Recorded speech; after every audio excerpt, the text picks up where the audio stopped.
Halo semuanya, kita kembali lagi di video kali ini. Kita akan membahas soal OSK tahun 2023, soal nomor 31 sampai soal nomor 37. Oke, langsung saja kita bahas soal nomor 31 berkaitan tentang reaksi redoks dan elektrokimia. Notasi sel standar elektroda PT untuk reaksi berikut adalah, soal ini berkaitan dengan notasi sel. Notasi sel secara umum bisa kita tuliskan seperti ini. Di sini adalah reaksi oksidasi di sebelah kiri. Reaksi oksidasi. Kemudian dipisahkan oleh jembatan garam, kemudian diikuti dengan reaksi reduksi. Tapi jangan lupa, sebelum reaksi oksidasi, kita harus cantumkan elektrodanya apa? Elektroda. Nah, di sini juga kita harus cantumkan elektrodanya. Elektroda. Ingat di sini yang kita gunakan adalah elektroda PT. Jadi di kiri dan di kanan, paling kiri dan yang paling kanan itu harus PT. Jadi yang C ini salah karena PT-nya adanya di tengah. Elektroda itu harusnya ada di ujung ya, ujung kiri dan ujung kanan. Yang E juga salah karena PT-nya ada di tengah. Nah, maka kita lihat reaksi oksidasinya siapa sebenarnya yang teroksidasi. Jadi kalau kita perhatikan di sini, bilox I- di sini adalah -1, bilox Mn-nya +3, bilox Mn di sini +2, bilox I di produk adalah 0. Berarti yang mengalami oksidasi adalah I- karena biloxnya meningkat dari -1 menjadi 0. Berarti I- harus ada di kiri ya. Jadi jawabannya adalah B. Di mana di sini I- teroksidasi, posisinya ada di kiri, I- menjadi I2 teroksidasi. Kemudian yang reduksi adalah Mn3+ menjadi Mn2+. Oke. Kemudian yang terakhir adalah PT-nya. Oke, seperti itu. Kita lanjut ke soal nomor 32. Masih tentang reaksi redoks dan elektrokimia. Spesi berikut yang cocok untuk pengisi jembatan garam pada sistem sel galvani adalah, apa itu jembatan garam? Jembatan garam itu adalah jalur untuk garam mengalirkan ion-ionnya ke larutan katoda dan anoda ya. Jadi dia kayak penghubung dua larutan seperti itu. Nah, apa fungsi garam itu? Nah, fungsi garam yang ada di dalam jembatan garam adalah bertujuan untuk menetralkan larutan di katoda maupun larutan di anoda dengan mengalirkan kation dan anionnya. Maka syarat pertama yang harus dimiliki syarat pertama pengisi garam di dalam jembatan garam adalah dia harus mudah larut yang pertama. Mudah larut di dalam air karena di sini kita konsepnya air larutannya. Kemudian yang kedua, tentunya dia harus tidak mudah bereaksi ya. Tidak mudah bereaksi. Atau tidak reaktif. Istilahnya seperti itu. Tidak reaktif. Nah, dua syarat ini, yang pertama, yang pasti dia harus garam. Jadi yang B udah salah karena sukrosa bukan garam. Yang D juga salah karena C6H6 itu benzena. Benzena bukan garam. Kemudian dia harus mudah larut. AgCl dan PbCl2 itu sukar larut. Oke. Jadi makanya kita tidak bisa menggunakan garam AgCl maupun PbCl2. Maka jawaban yang paling mungkin adalah NaCl. Karena NaCl itu mudah larut dalam air dan dia tidak reaktif. Tidak mudah teroksidasi ataupun tereduksi. Sehingga kalau dia tidak ikut teroksidasi maupun tidak ikut tereduksi, maka dia tidak mengganggu reaksi sel yang terjadi. Maka jawaban yang tepat adalah C. Berikutnya nomor 33. Potensial sel standar untuk reaksi Cu2+ tambah Cd menjadi Cu tambah Cd2+ adalah, yang ditanyakan adalah potensial sel standar. Potensial sel standar itu rumusnya apa? Potensial sel standar sama dengan potensial dari zat yang mengalami reduksi dikurang potensial dari zat yang mengalami oksidasi. Oke, ini kita tulis lengkap aja ya, reduksi dikurang enol oksidasi. Nah, di sini yang tereduksi siapa? Nah, kita lihat biloxnya ya, kita tentukan biloxnya terlebih dahulu. Bilox Cu di sebelah kiri adalah plus 2 sesuai dengan muatannya. CD unsur bebas, biloxnya 0, Cu juga 0, CD2 plus 2 sesuai dengan muatannya. Berarti bilox Cu menurun ya, dari plus 2 menjadi 0, berarti Cu mengalami reduksi. Oke, enol reduksinya berarti 0,34. CD mengalami oksidasi, berarti dikurang enol CD, minus 0,40. Berarti kita dapat jawabannya 0,74 volt. Jawabannya positif ya, jadi jawabannya adalah A. Oke, ini termasuk soal yang mudah ya. Kita lanjut. Berikutnya adalah mengenai elektrolisis. Massa logam barium yang dapat dihasilkan dari elektrolisis lelehan BaCl2 jika diberikan arus sebanyak 0,5 ampere selama 30 menit adalah, langkah pertama yang harus kita lakukan adalah kita harus mengetahui ion apa saja yang ada di dalam lelehan BaCl2. Ion Ba2+, ya, fasanya lelehan ya, lelehan dan 2Cl-. Kalau kita mengelektrolisis suatu lelehan, maka yang akan tereduksi di katoda itu sudah pasti ion logamnya. Jadi nanti reaksi di katoda sudah pasti reaksi reduksi ion logam, ya, lelehan ion logam tereduksi menjadi padatannya, Ba solid. Ini reaksi yang terjadi di katoda. Nah, yang ditanyakan adalah massa logam barium yang dapat dihasilkan. Maka kita hitung terlebih dahulu mol elektron yang digunakan. Mol elektron itu rumusnya apa? Rumusnya adalah I dikali T, arus dikali waktu, dibagi tetapan Faraday. Oke. Arus yang digunakan 0,5. Waktunya harus dalam detik ya, jadi 30 menit dikali 60 detik ya. Kemudian tetapan Faraday 96.500. Oke, jadi kalau kita hitung hasilnya 0,5 dikali 30 dikali 60 dibagi 96.500, 9,326 dikali 10 pangkat minus 3 mol.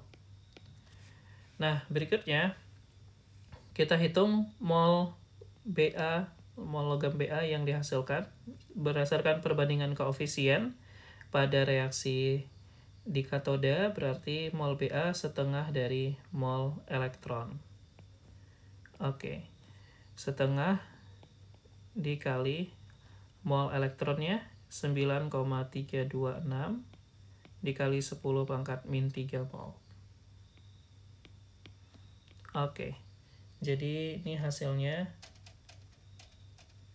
4,663 dikali 10 pangkat minus 3 mol. Berikutnya, yang ditanyakan adalah massa ya. Jadi kita hitung massa logam Ba sama dengan mol Ba dikali AR Ba. Mol Ba berapa? Mol Ba 4,663 dikali 10 pangkat minus 3 dikali ARBA 137,33. Jadi hasilnya adalah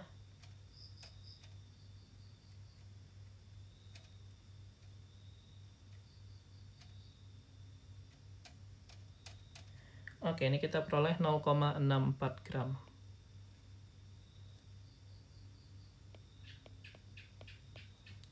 Oke, jadi jawabannya adalah 0,64 gram,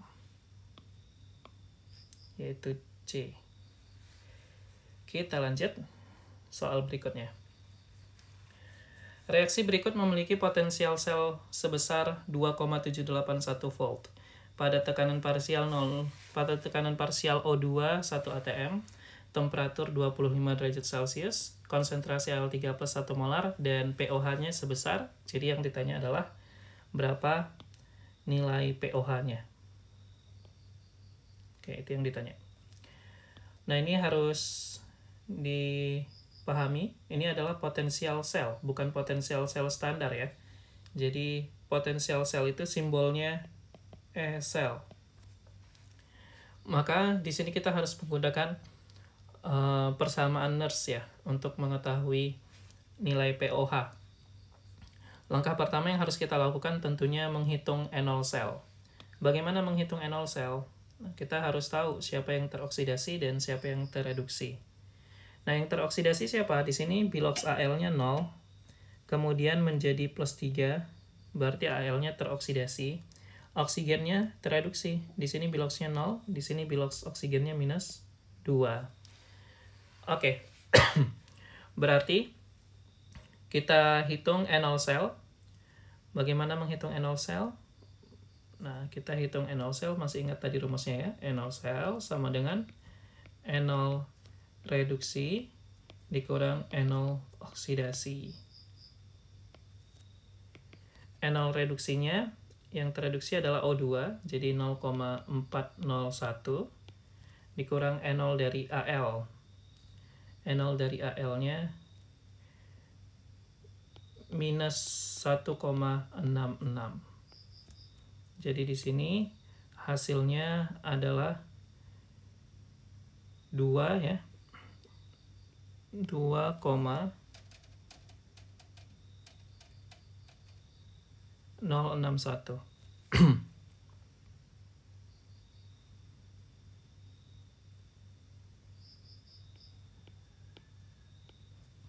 Oke, itu enol selnya.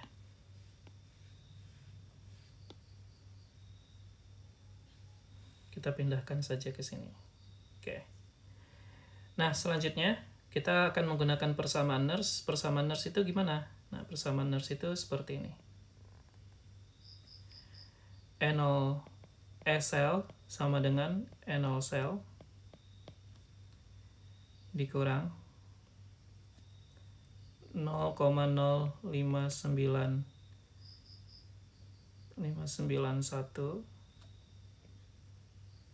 per N log Q. Oke. Nah, di sini persamaan Nernst yang kakak gunakan di sini ini hanya berlaku pada saat T-nya sama dengan 25 derajat Celcius. Kalau T-nya tidak 25 derajat Celcius, maka kita pakai persamaan Nernst yang umum. Nah, persamaan Nernst yang umum bagaimana? Persamaan Nernst yang umum seperti ini. Sel sama dengan enol sel dikurang RT per NF ln Q. Nah, ini persamaan Nernst yang umum. Kalau T-nya 25 derajat Celcius, kita bisa langsung ubah RT per NF ln Q-nya menjadi 0,0591 per N log Q. Seperti itu. Kalau kalian mau tahu lebih detail pengubahannya seperti apa, tanya aja di DM Instagram kakak ya. Ada di deskripsi Instagram kakak. Kalau kalian mau nanya-nanya soal-soal yang lain yang lebih sulit, atau kalian mau privat sama kakak, kabari aja di DM Instagram. Oke. Nah, di sini kita harus mengetahui nilai N. N itu adalah koefisien elektron pada reaksi setara. Nah, maka kita harus tahu dulu nih bagaimana menyetarakan reaksi. Ini kan reaksinya di sini udah setara. Nah, sebenarnya reaksi setara itu bagaimana dapatnya? Nah, dapatnya itu seperti ini sebenarnya. Ini reaksinya kita kali 3, reaksi reduksi O2 kita kali 3. Ketika kita kali 3, hasilnya apa? 3O2 tambah 6H2O ditambah 12 elektron menjadi 12 OH-. Ketika suatu reaksi reduksi dikali, ya, reaksi reduksi ataupun oksidasi dikali, maka nilai E-nya itu tidak berubah ya. Jadi ketika reaksi reduksi atau oksidasi dikali, maka nilai E potensialnya itu tidak berubah. Jadi di sini tetap positif 0,401 volt. Selanjutnya, ini positif 0,401 volt. Berikutnya, ini kita balik dan kita kali 4, oke? Dikali 4. Sehingga kita dapat 4 Al solid ditambah 12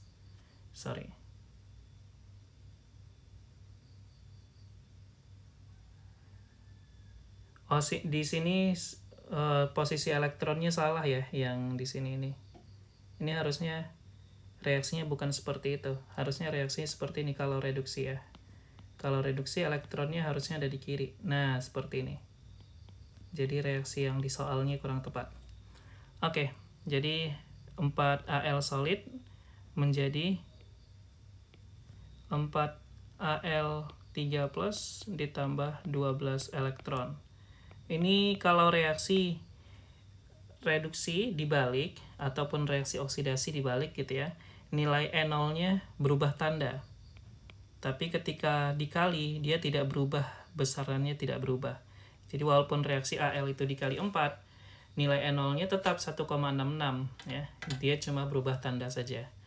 Nah, jadi di sini N-nya berapa dong? Jadi N-nya itu adalah 12 karena reaksi ini bisa disetarakan ketika jumlah elektronnya 12.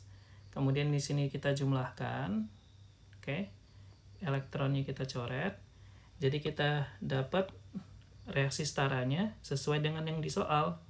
3O2 tambah 4Al ditambah 6H2O menjadi 12 OH- tambah 4Al3+. Jadi E0 selnya dijumlahin aja tuh. 0,401 tambah 1,66 yaitu 2,061 volt. Jadi E0 sel baik dihitung menggunakan konsep yang sekarang gitu ya, maupun dihitung menggunakan rumus ini, hasilnya sama saja. Oke. Jadi tanda negatif yang ada di rumus ini itu sebenarnya berasal dari reaksi Al yang dibalik ya. Salah satu reaksi reduksinya dibalik menjadi oksidasi. Jadi E-nya berubah tanda. Makanya di situ tandanya negatif. Oke, selanjutnya kita sudah dapat E0 sel, kita sudah dapat N-nya 12 gitu ya. Tinggal kita harus tahu Q-nya apa gitu ya. Nah, Q itu sama seperti QC kalau di bab kesetimbangan ya. Jadi kita bisa hitung Q untuk reaksi ini. Kalau reaksinya seperti ini, maka Q-nya sama dengan konsentrasi produk pangkat koefisiennya dibagi konsentrasi reaktan dipangkat koefisiennya. Jadi konsentrasi Al3+ pangkat 4 dikali konsentrasi OH- pangkat 12 dibagi, nah di sini kita masukin O2 dalam bentuk tekanan. Oke. Tekanan O2 pangkat 3. Oke, kita masukin konsentrasi Al3+ nya 1 molar, jadi 1 pangkat 4. Konsentrasi OH- kita nggak tahu, pangkat 12. Kemudian tekanan O2 nya 1 pangkat 3. Jadi Q nya sama dengan OH- pangkat 12 gitu ya. Sudah, tinggal kita masukin SL-nya berapa? SL-nya 2,781. N0 selnya 2,061 dikurang 0,0591, N-nya 12. Di sini log OH minus 12. Oke, 2,061-nya kita pindahin ke kiri, jadi 2,781 dikurang 2,061, 0,72 sama dengan minus 0,0591 per 12. Nah, ini dikali 12 log OH minus, seperti itu ya. Oke. Itu dari sifat logaritma. Oke. Ini kita coret berarti 12-nya. Sehingga kita bisa tuliskan minus log OH minus sama dengan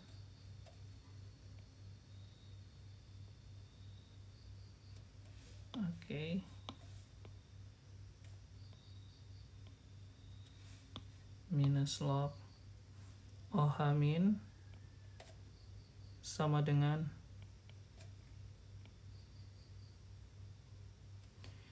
0,72 dibagi 0,0591. Oke, ini hasilnya berapa? Kita hitung dulu.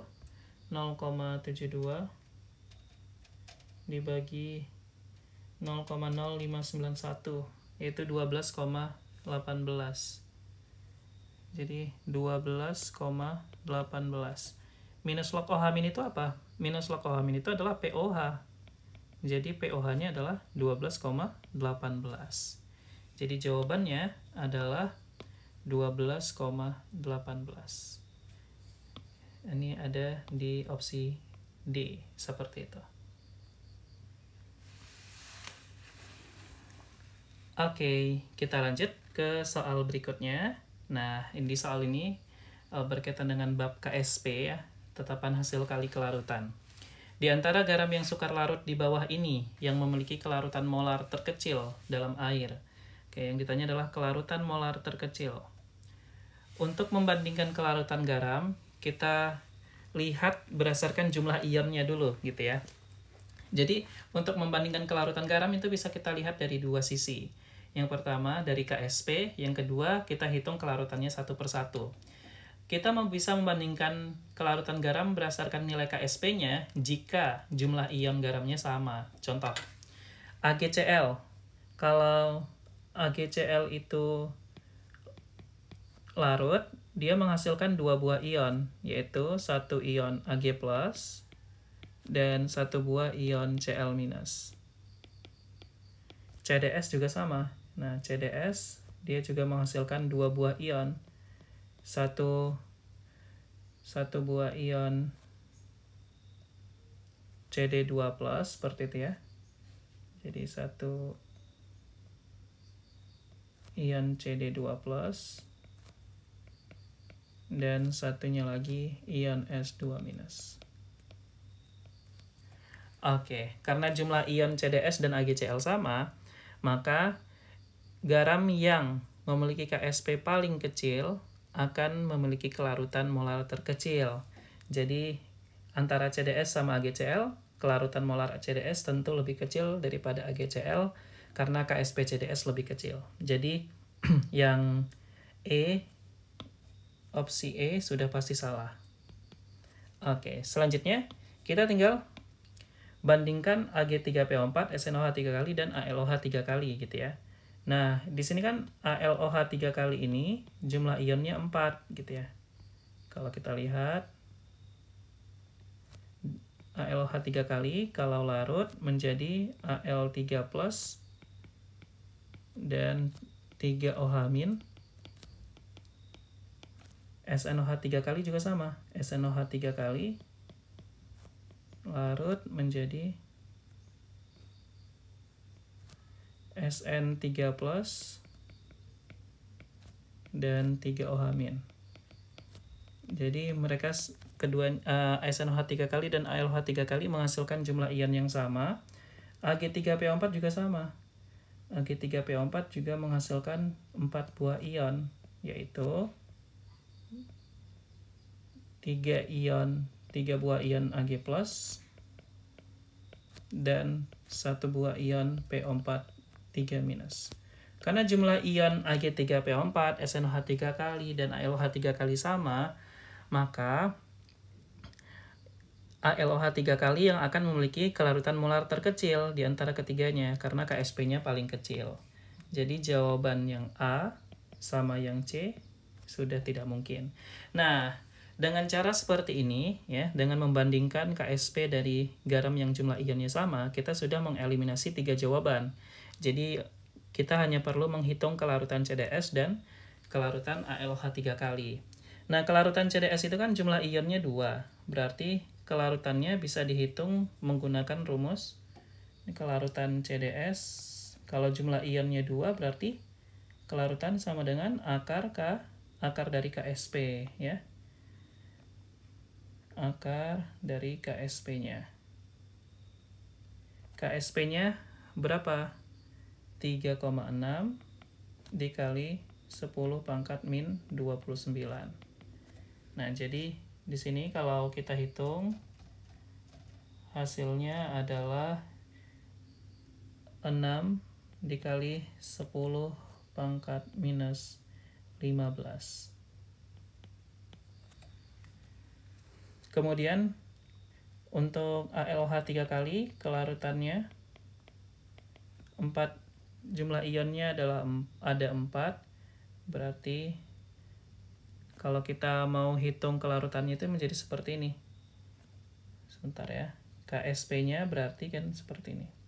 KSP sama dengan X, ya, dikali 3X pangkat 3, seperti itu. Berarti di sini hasilnya menjadi 27 X pangkat 4 gitu ya. Nah, berarti X ini adalah kelarutan, ya, kelarutan dari ALOH 3 kali.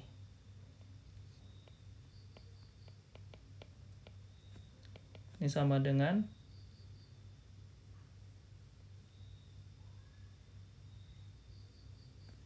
akar pangkat 4 dari KSP dibagi 4. KSP-nya berapa? KSP-nya 2 kali 10 pangkat min 33 dibagi 27. Seperti itu. X dan 3X dapatnya dari mana? Dari sini nih. Jadi kalau Al3 plusnya sebanyak X, OH-nya sebanyak 3X. Kemudian KSP itu kan rumusnya konsentrasi Al3 plus pangkat 1 karena koefisien 1 dikali konsentrasi OH- pangkat 3, gitu ya. Dari situ dapatnya. Sudah, ini kalau kita hitung hasilnya adalah, kita hitung terlebih dahulu ya.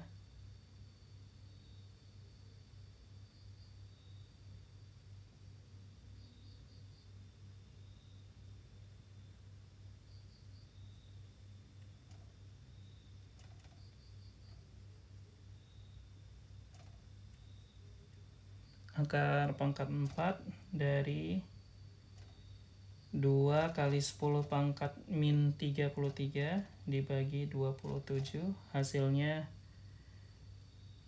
2,93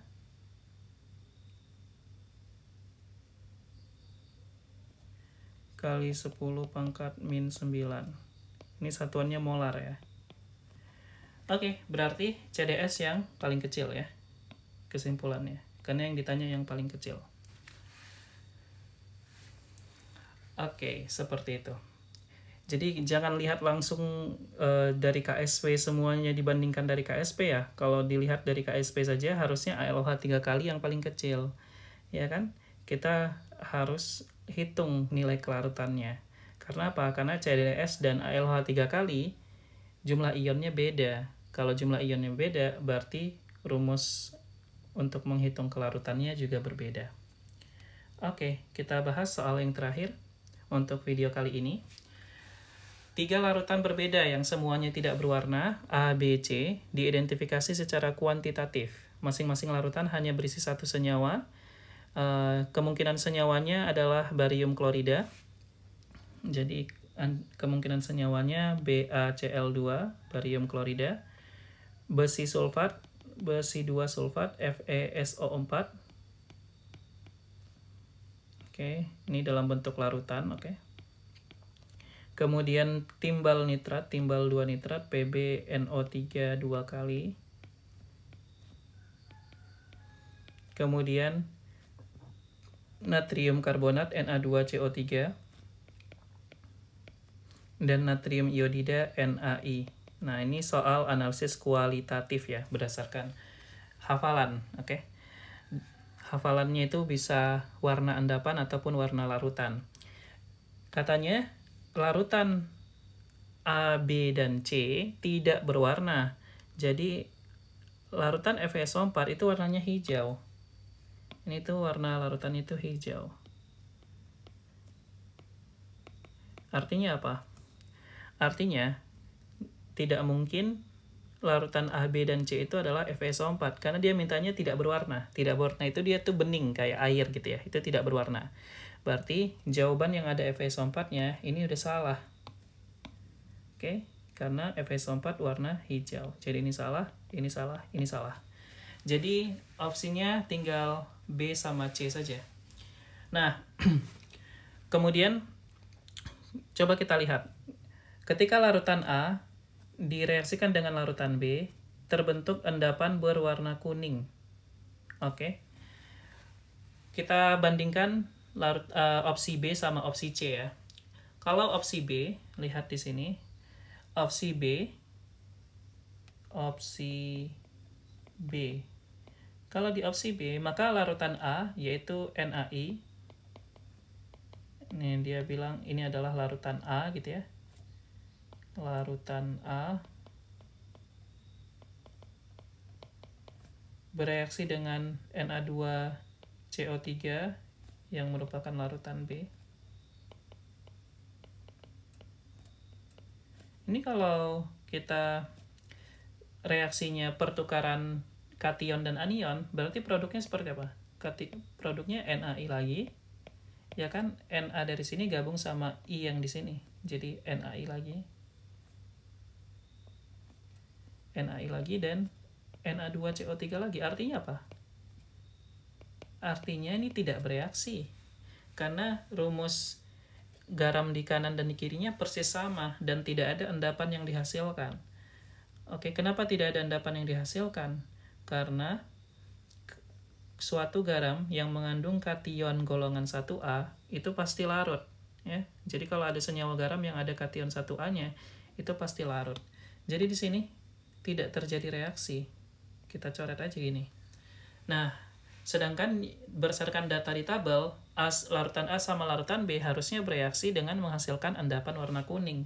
Artinya apa? Artinya opsi B itu salah.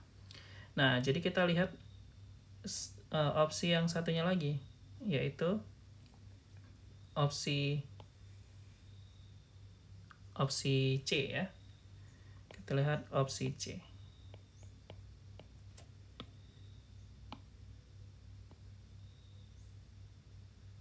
Oke, sebentar ini kita pindahin terlebih dahulu.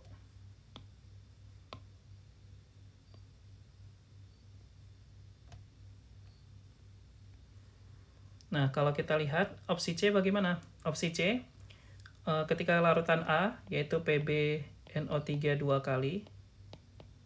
Nah, ini disebut sebagai larutan A. Direaksikan dengan larutan B, yaitu NaI. Oke, di sini terjadi reaksi. Jadi, Pb2 plus gabung sama I minus menjadi PbI2. Oke. PbI2 ini endapan ya. Jadi kalau ada ion Cl-, Br-, dan I- bergabung dengan salah satu ion Ag+, Pb2+, ataupun Hg2 2+, itu pasti mengendap. Jadi Pb2+ gabung sama I- itu pasti mengendap, dan endapannya ini warna kuning. Oke. Ini endapan warna kuning. Seperti itu. Dari mana tahunya warna kuning? Nah, itu dihafal. Oke.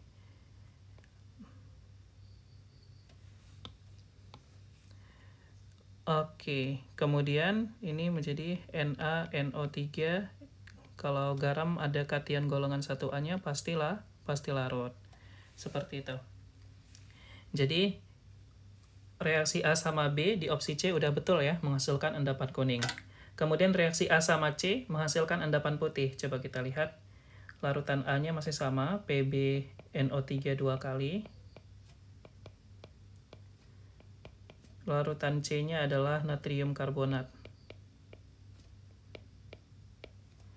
Ini larutan C menghasilkan PbCO3. Nah, PbCO3 ini memang mengendap ya. Endapan karbonat itu kebanyakan warna putih. Oke, seperti kalsium karbonat gitu ya. Pb karbonat seperti ini. Nah, itu kebanyakan endapan-endapan yang ada ion karbonatnya memang warna putih. Oke, ini reaksinya tidak kakak setarakan ya, karena kita hanya perlu tahu endapan yang dihasilkan warnanya apa. Oke, jadi ini juga sudah benar. Kemudian B sama C, ini juga udah kita cek tadi ya. Reaksi B sama C tidak menghasilkan apapun. Nah, tidak menghasilkan apapun artinya apa? Artinya tidak bereaksi. Kenapa B sama C tidak bereaksi? Karena NaI tambah Na2CO3 seperti yang tadi udah kita bahas, ini tidak bereaksi. Makanya B sama C tidak menghasilkan endapan ataupun gas gitu ya. Itu artinya tidak terjadi reaksi di situ. Oke. Sekian pembahasan untuk soal nomor 37. Untuk video kali ini kita cukupkan sampai di sini. Sampai bertemu di video selanjutnya. Di video selanjutnya kita akan membahas soal organik yang ada di OSK tahun 2023.